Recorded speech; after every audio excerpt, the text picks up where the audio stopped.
என்னென்ன பார்த்துடலாம். ஒரு மாதுளம்பழம் எடுத்திருக்கேன், ஒரு சின்ன பத்தை தேங்காய் எடுத்திருக்கேன், ஒரு ஆஃப் பீட்ரூட் எடுத்திருக்கேன், ஒரு கேரட் எடுத்திருக்கேன், ஒரு 4 பேரிச்சம்பழம் எடுத்திருக்கேன்.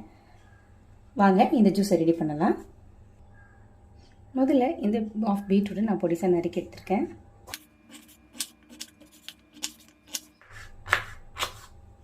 இதை நம்ம ஒரு பவுலில் எடுத்து வச்சுக்கலாம். அடுத்து பார்த்திங்கன்னா இந்த கேரட்டை கட் பண்ணி செய்ய போகிறேன்.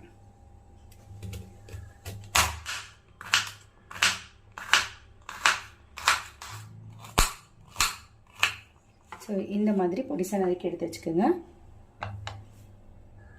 அடுத்ததான் மாதுளம்பழம் எடுத்திருக்கேன். இதை நம்ம கட் பண்ணி உள்ள பழத்தை எடுத்து வச்சுக்கலாம்.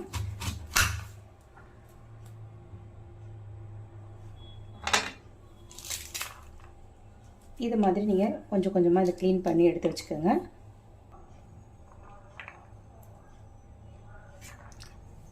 இப்படி எடுத்து வச்சுக்கோங்க. இதை ஒரு பவுலில் நான் ட்ரான்ஸ்ஃபர் பண்ணிக்கிறேன். அடுத்ததாக பார்த்தீங்கன்னா இந்த தேங்காவை நான் நல்லா சீவி பொடிசாக சீவி வச்சுக்கிறேன்.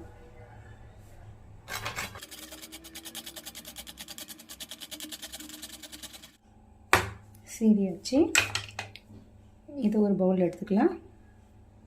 அடுத்ததாக இந்த பேரிச்சம்பழத்தை நான் கொட்டையெல்லாம் எடுத்து வைக்க போகிறேன். இந்த மாதிரி கொட்டையெல்லாம் நீக்கிட்டு இந்த பேரிச்சம்பழத்தை எடுத்து வச்சுக்கோங்க. ஸோ இந்த மாதிரி இதையும் எடுத்துக்கிட்டு இதையும் நம்ம ஒரு பவுலில் எடுத்து வச்சுக்கலாம். முதல்ல நான் ஒரு மிக்ஸி பவுல் எடுத்துக்கிறேன். இதில் கட் பண்ணி வச்சுருக்க இந்த பீட்ரூட்டை ஆட் பண்ணிக்கிறேன். அடுத்ததாக அந்த பொடிசாக நறுக்கி வச்சுருக்கேன் கேரட்டை சேர்த்துக்கிறேன். அடுத்ததாக நம்ம எடுத்து வச்சுருக்க இந்த மாதுளை முத்துக்களை இதில் ஆட் பண்ணிக்கலாம்.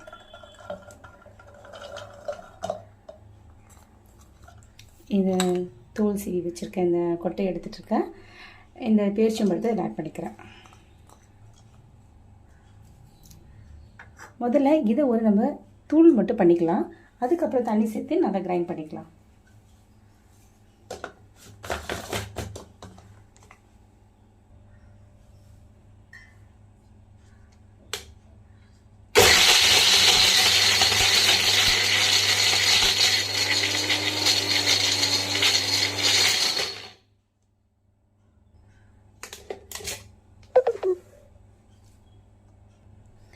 இந்த மாதிரி லைட்டாக கிரைண்ட் ஆனதுக்கப்புறம் நம்ம திருகி வச்சுருக்க இந்த தேங்காவை இதில் சேர்த்துக்கிறேன்.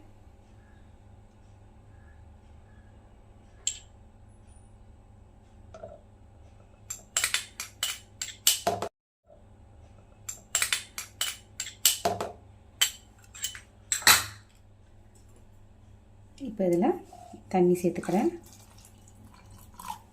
இது நல்லா நம்ம கிரைண்ட் பண்ணிக்கலாம்.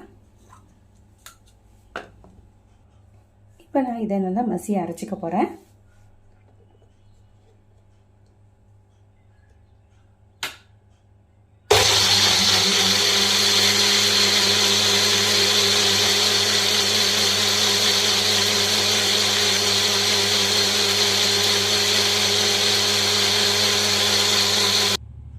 இதை நான் இப்போ அரைச்சிட்டேன்.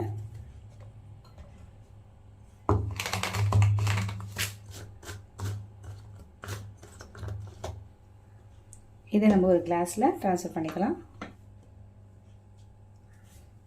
இதை கிளாஸ்க்கு ட்ரான்ஸ்ஃபர் பண்ணிக்கிறேன். இந்த ஜூஸ் இப்படி தான் திக்காக இருக்குங்க.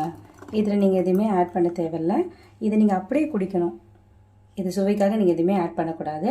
இதை அப்படியே நீங்கள் சாப்பிட்டதுக்கப்புறம் 1 மணி நேரம் கழித்து இதை நீங்கள் டெய்லி எடுத்துகிட்டு வந்தீங்கன்னா உங்களுக்கு 1 மந்தில் ஹீமோக்ளோபின் நல்லாவே இன்க்ரீஸ் ஆகுங்க.